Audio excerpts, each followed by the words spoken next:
Trains, man. Trains has been the theme of my last few appearances on here. That's traveling music. All them trains, man, are telling me get out of this place as soon as possible. But anyways, I don't know how loud that sounds. I just have the window open. And I would like to say a hearty good morning to everybody on the in the Eastern Time Zone of the United States, and a good anything else to wherever you may be. Now, yesterday, uh, I got the old boot crush, to use a quote from Clockwork Orange.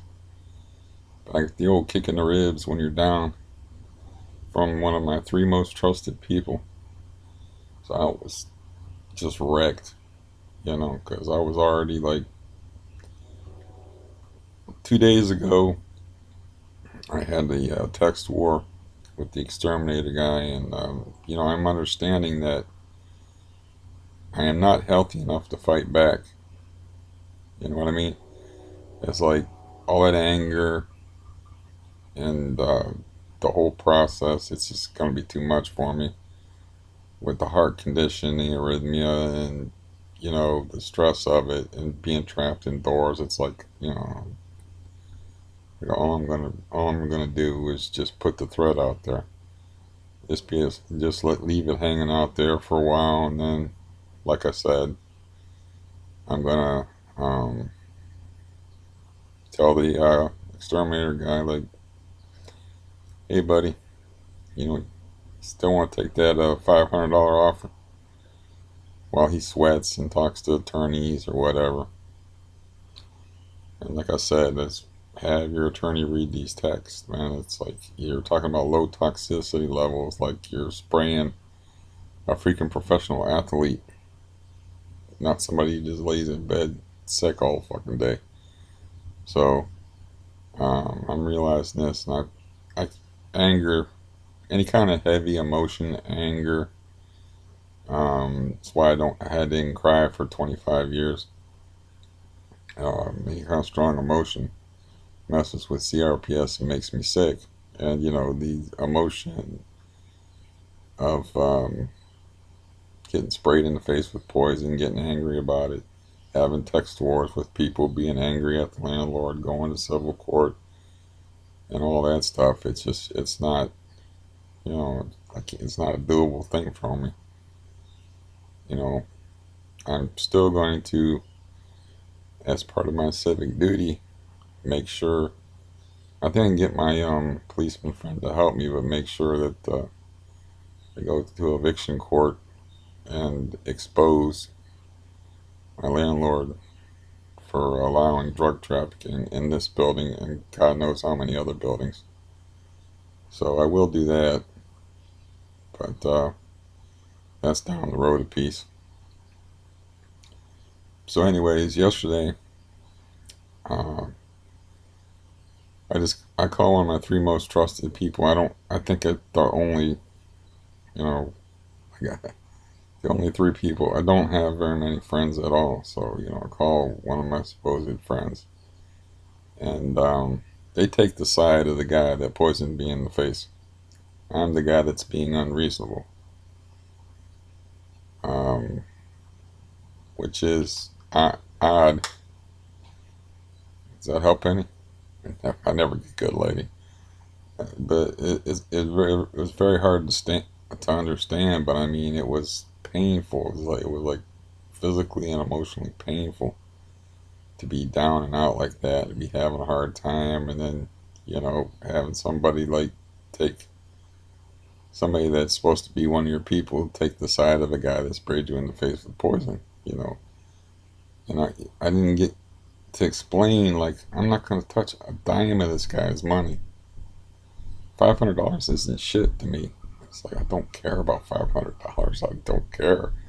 It just seemed like a reasonable sum that we agreed upon on the phone.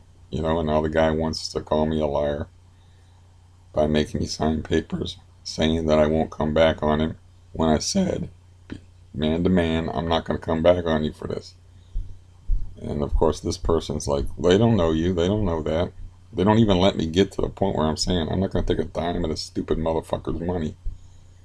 They're just all over it. Like I'm like getting swarmed on. I don't understand any of this. And so we start talking about something else. I was like, I don't know if it was a conscious change of subject or whatever, but she starts talking about she had a cat. I'm sorry about the stomach. I don't eat well when I get emotionally upset either. Like yesterday, I didn't eat for till after 5 in the afternoon, and I woke up like I did today, where it's the sun's streaming in, and it's before 8 o'clock in the morning, or no, before 9 o'clock in the morning. Anyways, so she's talking about like having this cat in her house where she got this silly idea, and I didn't tell her it was a silly idea. I don't know because I'm a nice guy, and I like to take the side of my friends, and I'm just fucking weird like that. But she got this silly idea that she has mice in her house, so she's gonna take in a cat, and it's gonna chase the mice out rather than just buy a mouse trap. So the cat either was pregnant or ends up being pregnant, and she's got to deal with kittens now, like four of them, and so she's got kittens and a cat, which is a lot more bother to me than having mice. But anyway, she's talking about the mama cat shitting in a very inconvenient place. I think she's done talking, so I start to talk. And I said, "Oh, I'm sorry for interrupting you. Just let me say this one thing." And she's like, "No, you're just gonna bring it back to that poison stuff." And I'm like, "You're not Nostradamus." I was like, "I was actually gonna talk about. I thought my cat shitting on my bed and inconveniencing me." It's like she's like, "No, I'm controlling the conversation here." It's like you're just gonna talk about that again. And I said, "No, we already explored that subject. I'm trying to be patient, old Steve, pre-benzodiazepine Steve, and be like, no, we already. This is what I said. No, we already explored that thoroughly, and I think eloquently. We do not need to readdress that. We won't talk about that anymore." And you know, so no apologies for acting like a maniac. That's just the people that I know. No apologies for like no like sense in taking the other guy's side, because I mean, why are you justifying? Her point was she wanted to say, well, that's just standard practice to protect himself.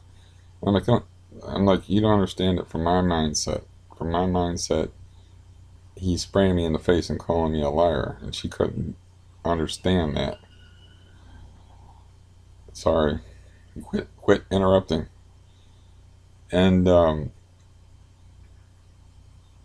she didn't even let me get to the point where like I'm not even gonna take any of the guy's money. I didn't. It didn't even let me express myself. So, um, so at the end of the conversation, I tell a little bit of a white lie, and I said like okay, it's like I talked to um, my cop friend last night, and he kind of like made me feel bad for coming down that hard on the guy, and you know, so I guess between you and him, uh, I'm just gonna let go, and there's not gonna be any, whatever. It's like so, and I was like, like I'm dealing with a rabid dog or something. I'm like, uh, don't think that I'm revisiting the subject unless you can't handle me agreeing with you. And she's like, you're arguing with yourself, man. And I'm like, Jesus. So I feel like I've been kicked in the ribs, after this conversation. I don't even understand this conversation, you know. It's like, and I start thinking like, like who do I have that I can trust? I got one guy, and he's very, very busy. I got one guy, like I can get him on the phone for maybe like 5 minutes at a time. He's got a million grandkids, and he's 65 years old, he's in pretty good health. He's got some problems with his vision and stuff like that. But I ain't got nobody in this world, man. It's like I was thinking about it yesterday, and I was like I felt so sick because I get sick when I get treated bad. That's the worst thing in the world for me is to already be vulnerable and to get kicked by loved ones when you're down. That's like the worst to me. And it makes me physically sick, and I've explained that to them a billion times, but it doesn't matter. It's because, they either too self-involved or they just don't care. But, it's why I always bring up the date 12/27/17 is because that was the ultimate rib kick. So I was feeling like that. I was feeling all sick and I was not able to eat, no appetite. And I was like, well, what can I do? Who can I trust? I think I can trust myself. I think I can trust myself. I think I'm not going to kick myself when I'm done because I'm not really all that flexible and I got a metal rod in my back. So I'm probably not going to kick myself when I'm down. So, I made this video, but I was downloading that thinner book at the same time and it like wiped out the video. But I was like, I wonder what that video was even like because I was raw, man. I was like a freshly wounded animal. And I'm a little better today. I mean, I still feel sick. I'm going to feel physically sick for a while. Anytime that happens to me, where I, getting stomped on by loved ones, it's going to make me physically sick. It can be like 2, 3 days, or it can be 2, 3 months, like with my sister in 2017. But yeah, I had some suicidal thoughts yesterday. It's like if my family wants to kill me, why don't and it's this painful. It's like why don't I just do it myself? I got all those pills. Like why don't I just do it myself? It's like nothing ever seems to work out for me. I mean, um,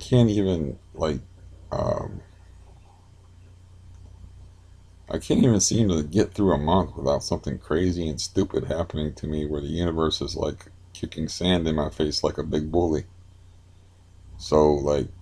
Uh, or kicking poison in my face or whatever. It's like there's two people there, right, in the room.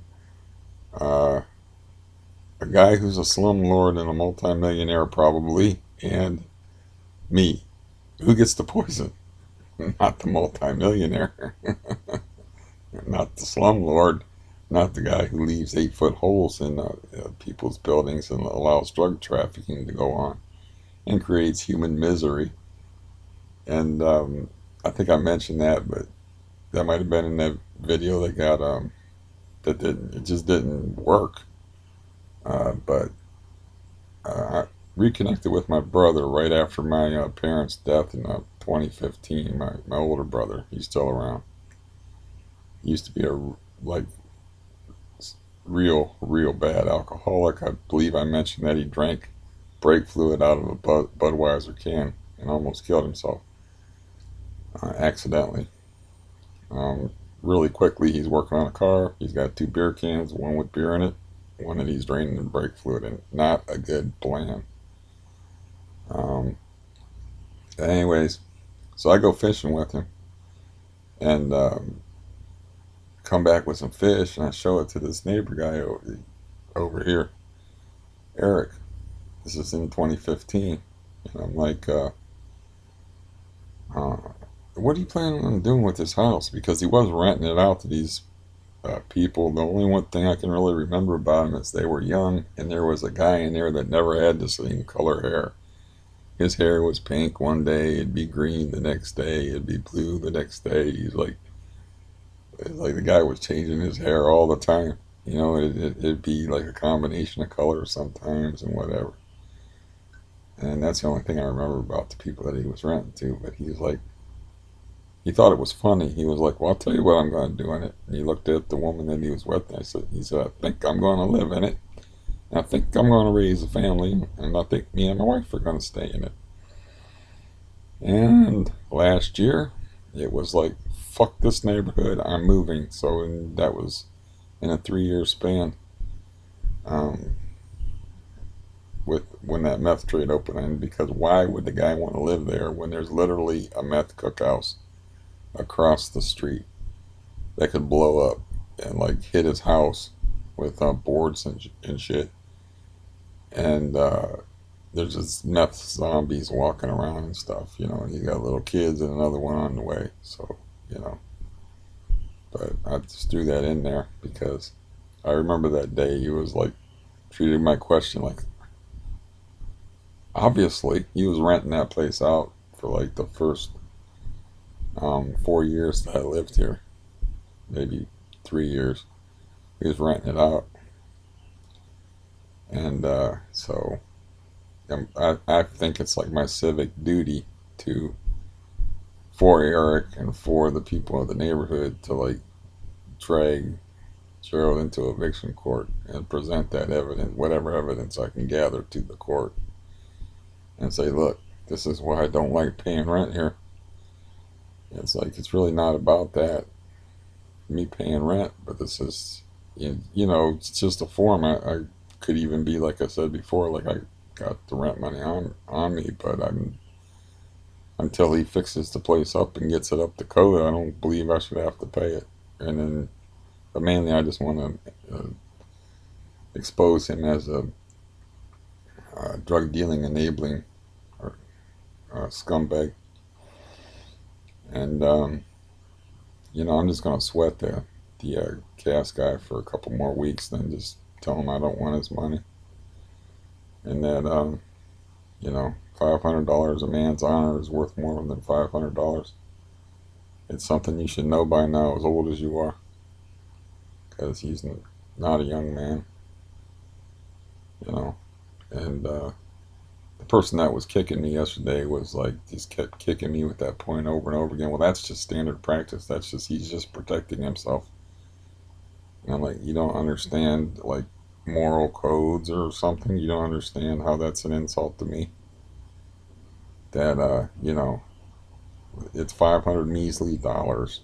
If I'm just gonna go after him and to drag him into civil court, I think I can do a little better than $500.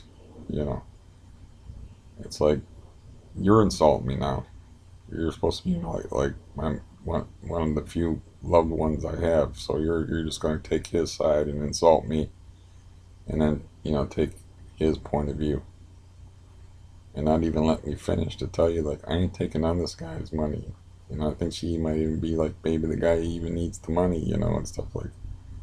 I was like, wow, so you're not going to follow the old girlfriend code, because we used to talk about this thing where like it's like an unwritten girlfriend code where um, if one girl is complaining about her boyfriend, the girlfriend cannot take the boyfriend's side.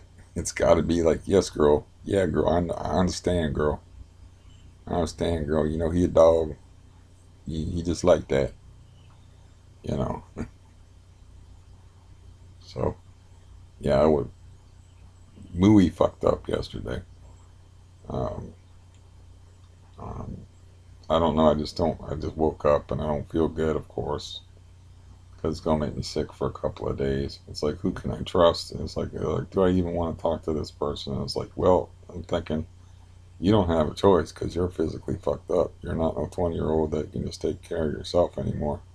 You're physically fucked up, and you know, this is the person that was trying to help me drop off a FedEx box because I can't physically carry a FedEx box, which my cop friend took care of for me. Uh, so yeah, being alone in the world it's a rough thing. It is. It's hard, you know.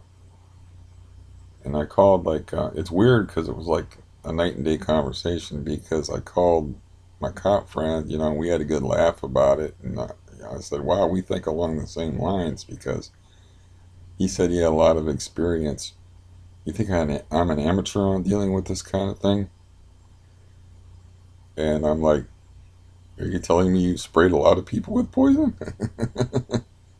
And then, before even going there, my cop friend laughs and he said, "So is he telling you that he sprayed a lot of people in the face with poison?" And I'm like, "It's like, wow, we really think alike." It's like I wrote that and I read it to him. I said I wrote almost the exact same thing to him, and so I got nice love and support on one hand. I get the good old boot crush and a bit of 30, 20 to 1. Nobody remembers A Clockwork Orange, the book, anymore. But I get beat up by a loved one. It's like, wow.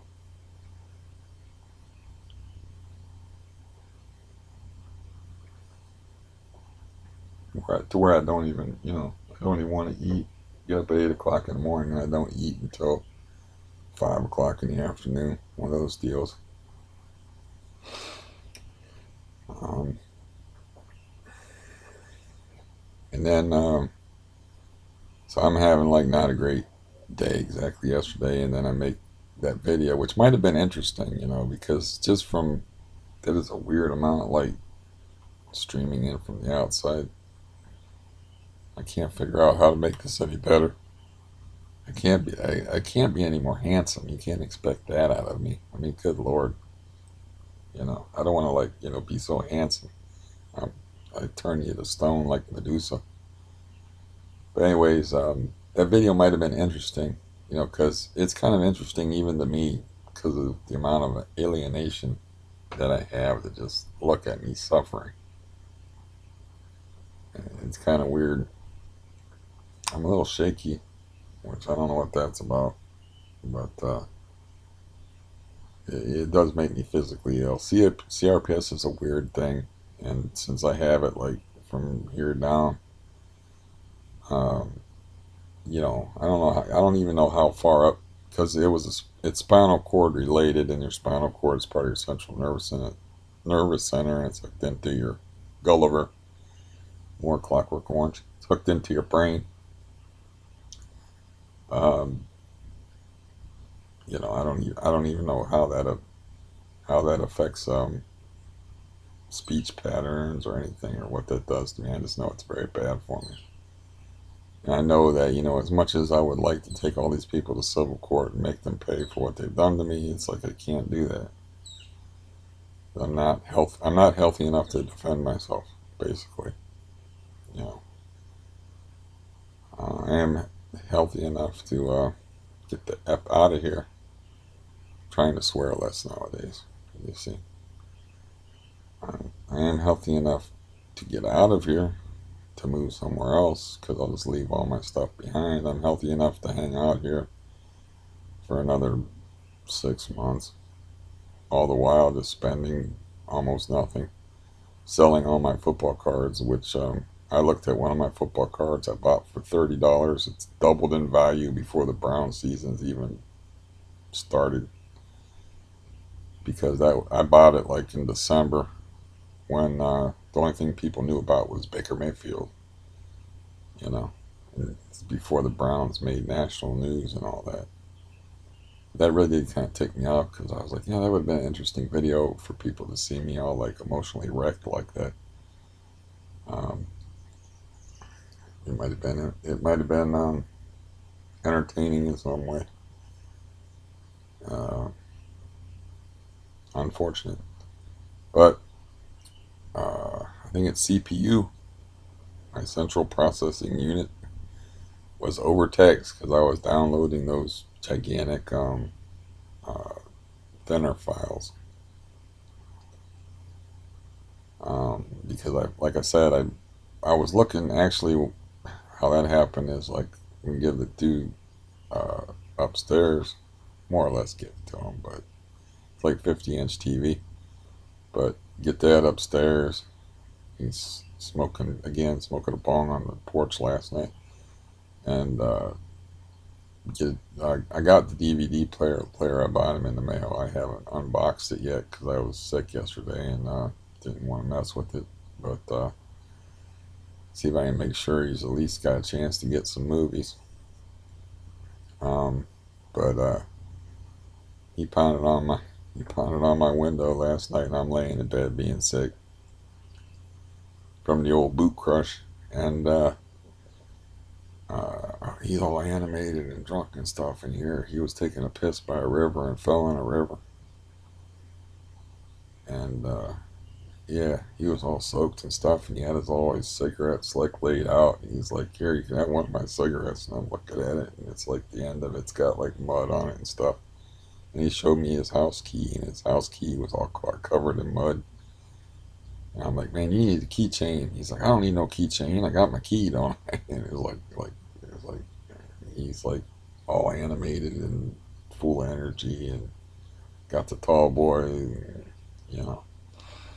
So I'm scraping. I said, "Give me your key." I scraped the mud off of the key and cleaned it up and give it back to him. And he offered me a cigarette, and of course, me being an addict, I took it and I look at it, and there's mud and stuff on the end of the cigarette, and they were all like laid out on the I guess you would call it the banister. Best word I can come up with of the porch to dry out and stuff. And I like take a pair of scissors and chomp the end off of the cigarette. Again, I smoked 3 cigarettes and hung out with the dude till like he got sleepy or whatever. Um, I don't know, but it's like he had clearly just fallen in a river, in a river while he was taking a leak somewhere. And he said, "Yeah, my ride thought it was funny, even though I had to climb back in the car." But he's like, I was pissed off, and I think it was too damn funny. And I said, "Nobody ever does. I've fallen in rivers and streams and stuff before because I've done a lot of fishing. It's not funny." And he goes, "No, but she thought it was funny, but she was my ride home, so I had to shut up." And I was like, "Oh, you're like my brother who waited to all the way home to get his ride home before he punched a guy in the face and about busted his head open." I was like, "Oh, okay, I get it. I got to get that ride home, man. You don't want to get stranded nowhere." But yeah, so that was weird. I opened the window and the dude's like in a pair of soaked shorts and nothing else. All his money is all soaked and wet, laying on the porch, and there's all this stuff scattered where he like stripped off his clothes from work, and there's like cigarettes all rolled out there. He actually got sober, uh, got more sensible, but then he like broke out the bong and just was uh, blasting weed. And then I, you know, to me it's kind of challenging. I told him, I was like, "I understand about 85 to 90% of your metaphors. Uh, so I guess I'm doing pretty good."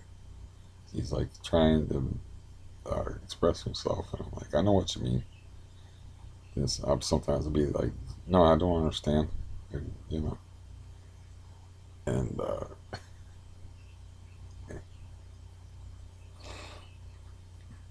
and it's craziness.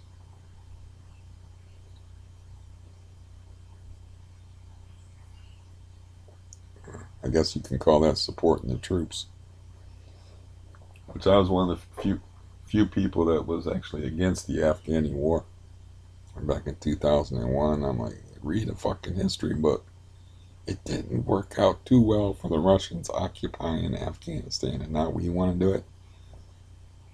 Yeah, okay. And we're still over there, by the way. There was an Afghani death within a U.S. soldier within the last couple of months. We're still like over there, and it's like it's something that happened also to the Roman Empire as they expanded. You overreach and you overspend, and then you collapse, and it's your own damn fault. So a lot of people were against the Iraq War, but I was against the Afghanistan War, which everybody thought was nuts. But I was like, that's just a bad idea. I said, we're not going to get the people responsible that way. We have to treat it like a police matter, like we're looking for criminals. And of course, everybody wanted war and revenge and all that stuff. It's like, no, you can't think about it that way. You're just going to be like getting all mixed up. And another country. And then they had a weird thing going over there in Afghanistan. I know a little bit about it because I knew people that were stationed over there. And it's like, they kind of like let the poppy, like that was like their main cash crop over there was, you know, the poppies. It was like the opium capital of the world, Afghanistan, for heroin and whatnot. So that was such a huge part of their economy over there that at first they were like trying to do something about it, because drugs are bad, and they were just like, they just kind of like rolled with it and like kind of like gave up. And anyways, that's all ancient history. Now that's like 2001. It's when we invaded Afghanistan. But what the hell am I talking about that for? I was supposed to be talking about, yeah, my lost video from yesterday and what it's like, which I'm sure many of you know, to be like down and out, to go like. The weird part was is I wasn't going to the person specifically for sympathy. I just texted them, "Hey, what's up?" basically, and they're like, called me and said, "I don't feel like texting," and what's up with me is it's nonsense that I had going on, and that was like just happened yesterday. So it wasn't like I called specifically to talk about that. It's just like that happens to be what's going on in my life. You want me to talk about the four walls that I look in, the holes in the ceiling and stuff in the room that I live in, or like TV shows or whatever? That's just what's going on. You want me to talk about like hanging out with the Afghani war vet? You were over there with him, so um, I don't. I'm sure many of you know what that's like to get kicked when you're down by people you trust. But that's just crazy. It's like, yeah, do I really even want to talk to that person? And I'm like, well, you don't really have a choice, dude. If you want, and then I start thinking about all those bottles of pills. And I was like, well, if my family really wants to kill me, which they seem bent and determined on killing me, it's like, why don't I just like do it in a less painful way? You know, I got enough pills here, like I said, to kill two people and a horse. And like why? I started having thoughts like that. It's not good. Um, uh, the one person is like just not emotionally equipped. Of my three people, just not emotionally equipped. I mean, I will talk. Their idea of a conversation is you talk about what you want, and then I'll talk about what I want. It's not like questions or any interaction. It's just like talking to a wall, and then they'll talk about whatever they want and ignore whatever you said, however emotional or important or whatever. That's just they just don't. They never learned how to have a conversation. And this other person's a wild card. The one that kicked me in the ribs yesterday, and then I have my cop friend who I told him, like, you're the only person I know that I'm 99.9% sure that after I get off the phone with you, I'm not going to feel like I got kicked in the ribs.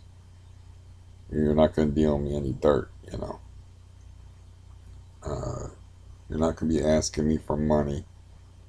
I got this phone call yesterday. It's like the first thing the person says to me is like, I'm not going to ask you for any money or anything, because that's, you know, um, basically what they do. But I got something I want to give you. And it's like, it's just going to end up with me losing money somehow. So, like in the mood I'm in, I don't want to, like, the anger I got, I just like, I don't want to. No, I didn't return that phone call. It's like the place that I'm thinking about moving to is like, oh, mm, 40 miles from here, another city, far enough away from these people that I moved into the neighborhood to be around. But I didn't move into the neighborhood to be around that individual specifically. I moved into the neighborhood to be around the boat guy and to have like family near. Because, I thought, maybe I'm just a slow learner. I thought like family was supposed to like help you and be nice to you and look out for you and stuff like that. Like, while I'm sounding like a whiny little bitch, um, if you'll remember, it's like I told um, my brother about like I can't get rid of these squatters, and I got this idea that I got from the person that kicked me in the ribs yesterday, where you take this stuff called liquid ass and it squirts a stream, and I can just make their apartment that they're not paying for. These meth users and people threatening my life. I can just move it. I can just make their apartment uninhabitable because it'll stink so bad in there they just won't want to be in there, and there's nothing you can really do about it. He's like, that's a terrible thing to do, man. You'll ruin the wood. That place will never be the same. And I'm like, good. Then Gerald will have to fix it, and the landlord's fault for letting them people in there in the first place. But the dude actually expressed concern, not for the other person, like yesterday, that sprayed me in the face with poison, but for wood. Wood is more important than me and my welfare in my life. You'll ruin the wood in the building. Oh boy. You know, that wood isn't listening to you talk when he doesn't want when it doesn't want to. That wood isn't putting up with your ass for all these years. I just that was just laughable. I mean, I didn't have any reaction to it, visible. I just had an internal reaction to it. I was like, "Are you serious?" It's like I'm like I said, I'm like I don't care. It's like that's gonna be Gerald's responsibility to fix it. And if it screws him over, good. He let these scumbags in here in the first place. He's like doesn't want you get it. I mean, I don't have to repeat it. The guy, it'll ruin the wood.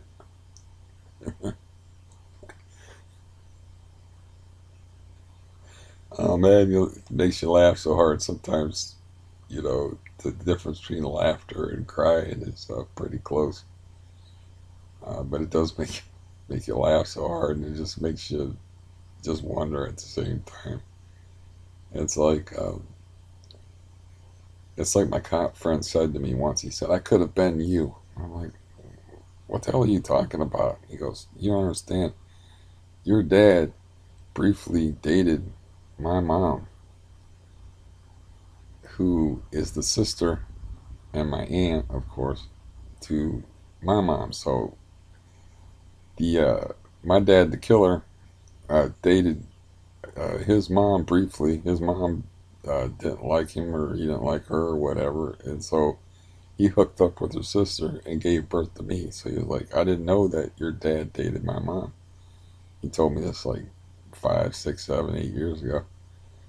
But he started out by saying, I just found out I could have been you. And I'm like, lucky. That's lucky for you, isn't it? He's had a successful life, family, grandkids, uh, good career, and not exactly a poor man, though he lives like a poor man. But he's not exactly a poor man. He's had 3 streams of income. I never asked him outright how much money he makes, because I guess that's considered rude. But I found out he had 3 streams of income at one time. That he had uh, from working as a cop, from his collecting his cop pension at the same time as working in law enforcement because he put in his 20 years. And they had some kind of like I'm just going to say, I don't know these words because I'm not a working person, but I'm just going to say a 401k type thing that they set up for policemen too, like an investment thing. So he had like 3 streams of income in. And those cop pensions are money, and they should be. But yeah, a cop pension is one of your better pensions to have. So it's like that's the guy that was like, they won't take my coupon at Burger King. I'm not going to eat a sandwich. I'm not going to spend $2.50 sandwich for a hamburger. And people are so crazy, man. Either that or I'm nuts. It, that's supposed to be like a sign of like insanity. It's like if you think everybody's crazy, but if the stuff I'm telling you is true, where people are worried about wrecking wood when there's squatters in the building threatening their brother's life, or somebody's taking the side of that's supposed to be your loved one of somebody that sprays you in the face with poison. It's like I really don't think I'm the crazy one here. I feel like relatively sane. Um, but yeah, and I'm not sure how much. I either took like 3 or 4 Valium I ingested yesterday, which I took one the day before. But yesterday was bad. I mean, I really felt sick after that conversation about. I'm like, what do I expect? I mean, my family is fucking Fruit Loops. And like what do I expect? And it's like you can't even really blame them for it because of the way they were all raised and stuff. But I don't feel like a Fruit Loop. I mean, I feel like a sane, rational, logical human being.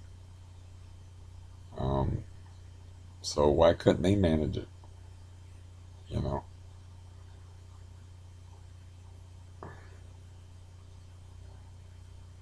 and you got that, still got that like sensitivity and rawness that you get, like which I of course killed with the benzodiazepines yesterday.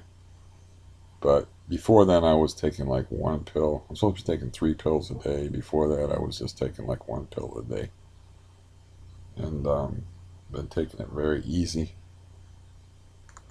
Where's my bag of pills? I was just gonna show you that you know they also did a weird thing like with my prescription. I was gonna show you how many pills I had left, but they did a weird thing with my prescription where like they're supposed to be like 30-day prescriptions. Maybe they just ran out because that happens sometimes.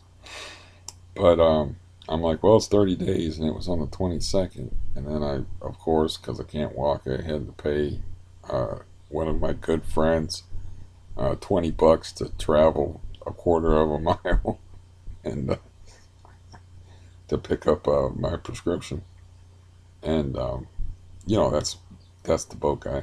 And I just pay him $20 anytime I want him to do something. I don't even make no pretense of asking him for a favor that he might do out of the goodness of his heart, because he's got the Grinch heart before little Emmy Lou made it grow. So I just give him $20. It's like you want to make $20, and we grew up like brothers, and yeah. So, anyways, the point being is this is really messed up because if I wasn't prepared for this, I would be going through like withdrawal, pretty bad withdrawal, because the date was the 20th, and that was the 30th day. It's supposed to be 30-day prescriptions, right? I take it to this drugstore and they tell me they can't fill it until the 28th. So that would have been like 8 days without pills if I was taking them as directed and not being smart. And that would have been like a lot of fun, wouldn't it? 8 days, cold turkey. You know, I guess like didn't necessarily have to be that way because like I said, no thank you, I'll try to get it filled somewhere else. Or I didn't ask him what reason they gave for that or anything like that. I was just like, whatever. I mean, it could be that they just didn't have any in stock, or it could be some other reason for it, but it's supposed to be a 30-day prescription and they're not going to fill it for 38 days. And I think today's the 26th or 27th, I'm not sure which. So tomorrow, supposedly, I haven't gotten a call yet. But man, if that was Xanax, I might already be dead. I, I don't know what I'd be doing. I know one thing.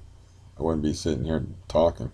I'd probably be just laying there, shaking, shivering, and staring at something, trying to hypnotize myself, like the last time I went cold turkey, trying to keep my heart from exploding.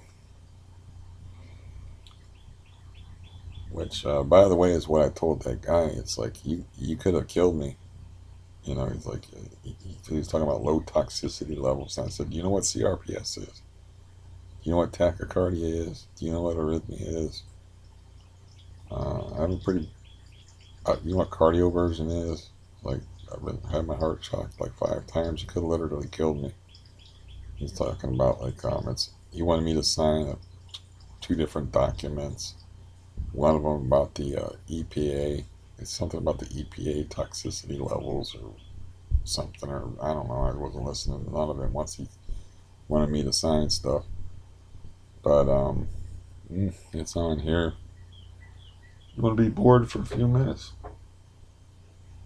I could sing to you, but my morning voice is just horrible. But yeah, I won't read you no big long thing because that's self-indulgent. This, this thing's probably off anyway. Take a minute for me to turn it on. Turn on. That's another thing. Is like my evidence. If I wanted to take him to court, is on this burner phone, which only has like 2 days left on it before I have to buy a card for it. And I'm not taking him to court anyway, so he doesn't know that, you know. So I'm just letting him sweat. Let his attorney, uh, which I think I actually got a call from his attorney yesterday because nobody calls me on this phone from Canton.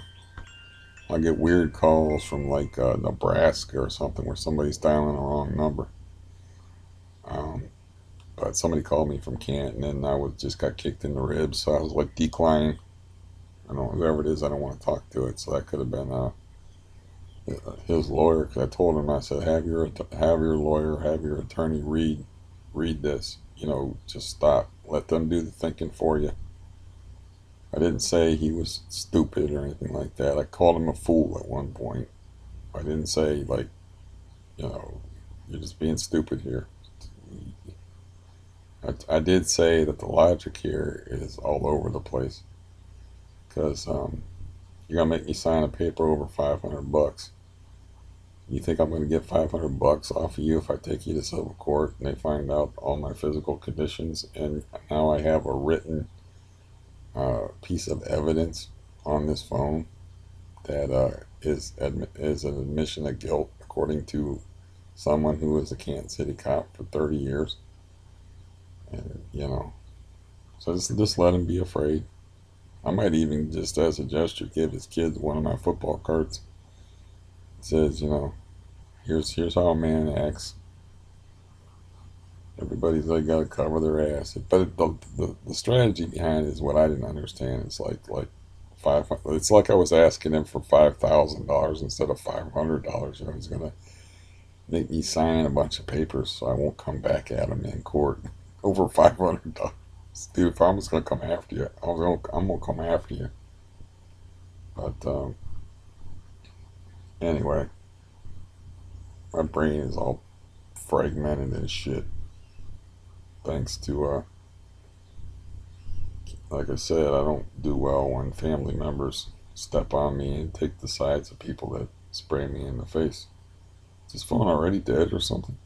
Oh, there it is. I should have like 2 days left on it.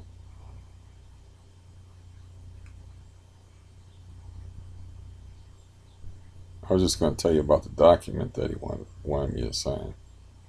To see what. Uh, that's all I'm going to read. I'm not going to. I'm already boring you enough.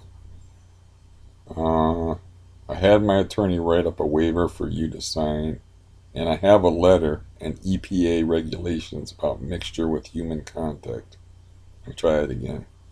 It's written very poorly. I had my attorney write up a waiver for you to sign, and I have a letter and EPA regulations about mixture about human contact. I just need you to sign off on the document, and you will get payment. And it's just poorly written, and of course, me being me, I rearranged it. So something about EPA regulations and the human contact would probably be about the toxicity levels of whatever he used, which I don't understand why he couldn't lie about that. I mean, I don't understand his job. I mean, maybe he has to document everything, but you know, the books can be cooked.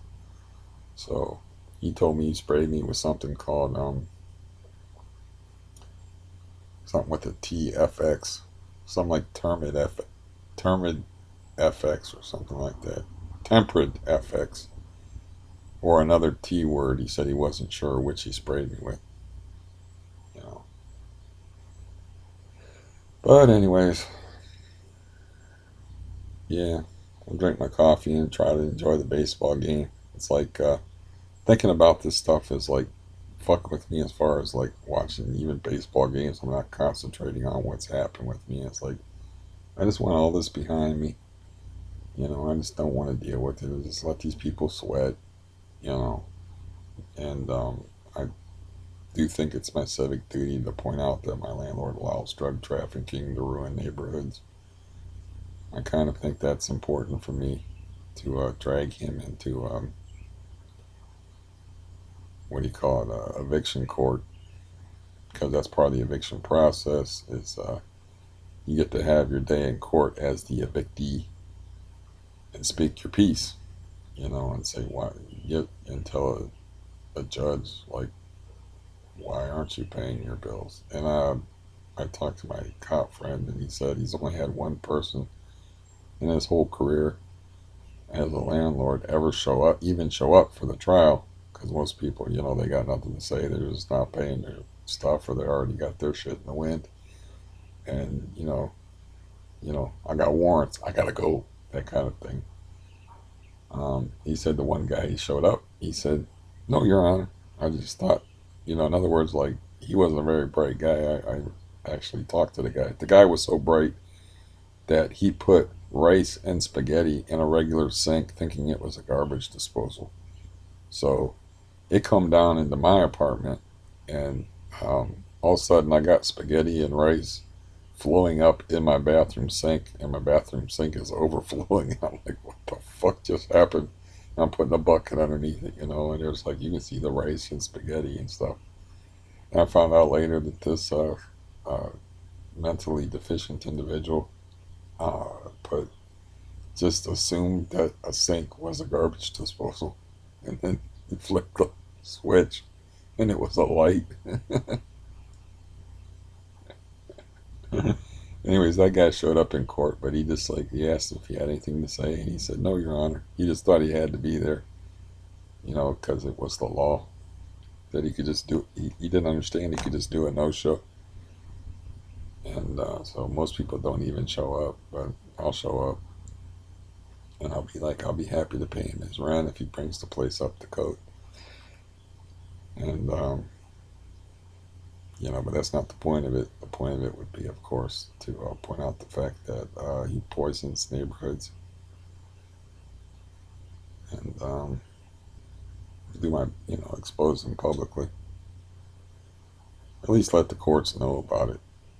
I don't really know. Like they have that expression, slumlord, so I don't even really know as far as culpability. It's like how much they can get away with. Apparently, this guy is 43 years old. He come out of high school and inherited the landlord business from his father. So they're like two generations at least of doing this shit. So they know what's up, clearly, just through experience. So they probably been in the landlord business. Like, if he's 43, get out of high school at 18, you know, and he was getting taken around the properties by his dad, he said that's 30 years, we'll call it, when he was 13. His dad was doing it at least 10 years. We're talking about like 4 decades of experience. So they know the law, and they know what's up, they know what they can get away with. And apparently, that's the main thing I asked him. It's like, it's one thing to accept like money that's made off of the drug trade for rent, crack money and stuff, but why didn't you at least tell me to call the police? You just let me labor under the crazy delusion that the landlord was responsible for what went on in his building, and he's not answering anything that I write him at all now. Well, I did tell him like don't even bother replying because I'm just gonna laugh at whatever you reply, which was a mistake by me. But at the time, it just felt good to say that because like he was trying to like be all buddy buddy with me after all the dirt he's dealt me over the years. And, it's like, you must have some real contempt for my intelligence to think I'm going to buy that line of BS. It's like any replies you write, I would just be laughed at. And also, he figures if he can, like, you know, he's at least street crafty enough that all that writing that I'm doing to him, like, he picked out one part of it that was a threat and gave it to the Cass guy, where I said, like, I will ruin you. I will ruin Cass just because of you, you know. But uh, alongside that admission of guilt, where he was willing to, he admitted he was guilty by wanting me to sign papers and give me money. That's an admission of guilt. I don't need anything else. I can wash the streaks of poison off of my TV before I give it to the Afghani vet upstairs, which maybe I'll work on that today. Mood and physical ability to stand permitting, I'll clean that all up for him and I'll hook up the DVD player and see if it works. And I got a few, I only got a couple. I got like The Blind Side with Sandra Bullock from 2009, and I got Gran Torino with Clint Eastwood, and I got like one other movie. Oh, Observe and Report, which is like a dark comedy that most people thought probably it didn't do too well at the box office, but I think it's a pretty cool movie. Um, so yeah, I'm sure this one's a mess because I just woke up and I just like I don't feel like watching the baseball game. It gets really boring, you know. Just laying around watching baseball games and stuff, not being able to be active. And that's why I came up with the expression prisons of flesh, which I first came up with in probably 1999. And I made a little couplet as part of my a novel that I wrote. That's like a little introductory couplet. That's like prisons of flesh, oh prisons of flesh, oh who locked us into these prisons of flesh, to burn and stir a twisted lure at any who chance to find us. Which, in context, you would understand. Um, hopefully, sooner or later, I'll get around to like when I listen to the professionals read, like this Joe Montana guy reading Thinner, or the guy that's just off the hook reading the Harlan Ellison material, and then there's me. It's like, wow, you know, I'm not going to be able to do all those voices, and I'm not going to be able to do this material justice. I'll just do the best I can. Um, but eventually, I'll publish my own three-part novel on here, which is a unique piece of work and damned interesting, in my opinion. Not the best novel ever written, but hey, it comes from a unique perspective. And it is constructed in a way that no other novel that I've ever seen is constructed. And I didn't do it. I let go of the wheel and just let it coalesce into this form that it took. I was like, wow, this is kind of like, it's dark, of course, but what would you expect it to be coming from me? But a dark piece of work, like with dark humor. And it's not a cheery piece of work, but you can only write what you know. And yeah, as you know, I'm not wearing a party hat with the woo. That's not my life. My life is a little different than that. But anyways, on that note, with the threat of a forthcoming uh, YouTube published novel, which will probably take me God knows how long to complete, I should probably start working on it. But I don't know if I want to work on it in here and in the frame of mind I'm in, but I can still practice it and memorize it and stuff. And yeah. And on that note, I think I should go because I think somebody's starting up a lawnmower. And I'm sure you don't want to listen to me talk over a lawnmower.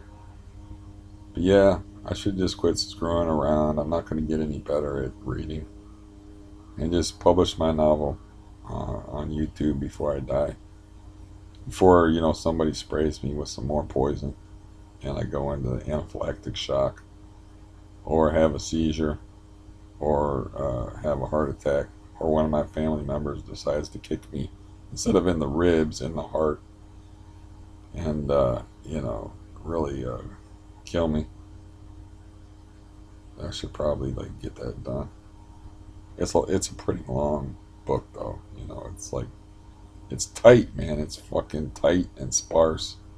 That's just the way I work. Just because I ramble on here and I talk about whatever for my entertainment and hopefully for yours, that doesn't mean I write like that. I write tight as a fucking drum and come right to the fucking point. But let's see, 224 pages, 32 pages. I would say that the novel's roughly 300 between 325 and 350 pages. So it's not no Stephen King, doorstop, Storm of the Century, or The Stand, or or War and Peace, or something like that. But it's a sizable undertaking to read that, especially since I'm not a professional and I'm not good at that reading aloud stuff. I'm only good at wasting your time and wasting my time talking about this fucking stupid life that I have. I'm pretty excellent at that. It's like, what is this obsession with white people and grass? Seriously, I don't mean to stereotype, but it's not even 10 o'clock in the morning, and it's going to be sunny all damn day. It's already pretty hot here, so why are you breaking up? Why does everybody got to break out the lawnmowers and disturb my peace of quiet to where I can't have my window open? And, this it's like goddamn grass just pisses me off, man. What does it think it means by growing taller than that? You got Man, they treat it like it's like some kind of evil science fiction stuff that's just gonna grow and then attack you. You gotta cut it down and you gotta keep that grass down. Like, I've never understood that. I understand not letting your grass get too tall because you don't want to step on bunnies and stuff. You don't want like leopards crouching in the grass waiting while they hunt you that you can't see and stuff. But I just don't. Every day with the lawnmowers, it's every day, man. I open my window in the morning and I just wait to hear lawnmowers. On that, on that ridiculous note, hopefully there's no leopards waiting in the grass for you, and you have a fine day. And God bless, good fortune, whichever you choose and whichever feels more comfortable for you to accept as a benediction. Goodbye.